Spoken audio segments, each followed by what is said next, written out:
Let's have a look at the chart. What exactly is the meaning of a chart? We represent the price and volumes over a period of time. So it's a two-dimensional representation. On the x-axis, you will have time and volumes, and on the y-axis, you will have the price. Because basically what you're trying to do is capture the psychology of the market, and the charts tells you everything about the psychology of the market. We normally have 4 chart types or chart patterns.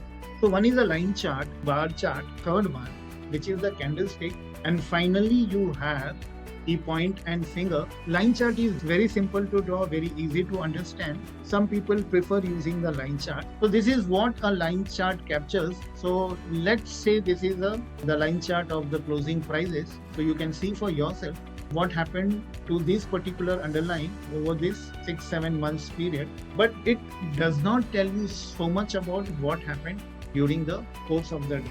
The problem with line chart is you do not know the activity which has happened during the course of the day. So you can only have the opening price or the closing price or the weighted average price. So you have to choose your price. So typically when you draw a line chart, you are going to favor one price point over the other. Let's go to the bar chart, and it captures the opening price. In a lot of software you will see this. It's very good for the classical patterns. It's very good for display. Slightly more difficult than the line chart. At the first shot, it is not so easy to understand. The bar chart tells you about where the stock has opened, the high of the day, the close of the day, and where the stock has closed.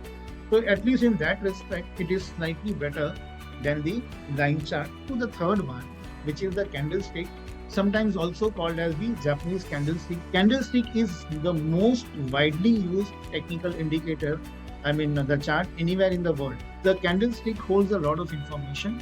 You need the opening price, you need the closing price, you need the high of the day, you need the low of the day, and it comes with its own color.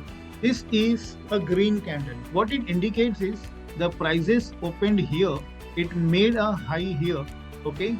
This is where it closed. So this is the opening price, this is the low of the day, this is the high of the day, and this is the closing price. Let me go to a red candle.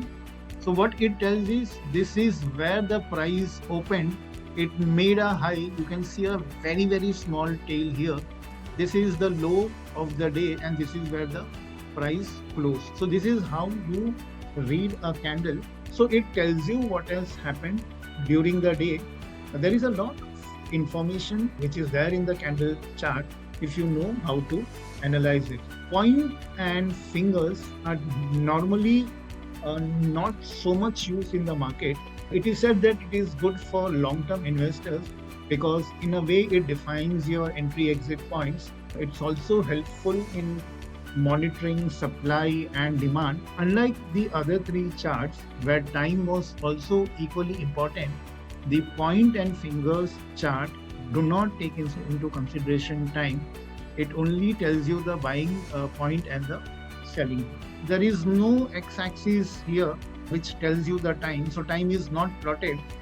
The x tells you that the prices are going up, and the circle tells you the prices are going down. It is used by some of the traders, but then it is not as easy to understand as the Japanese candlestick. So you will not find too many people using this. We normally use 2 scales.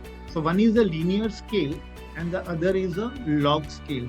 So the linear scale actually captures the price difference, at predetermined and fixed interval. It captures an arithmetic progression. Log scale will capture in terms of a percentage change. For a long-term chart, if you want to study a long-term chart, it is better that you look at the log scale rather than the linear scale. So this is about a 2-year chart. This is how it looks on the log scale, and this is how it would look on the linear scale. So if you're looking at really long-term charts, a log scale is preferable to the linear scale. If you're doing short-term trading, the hourly chart is very good.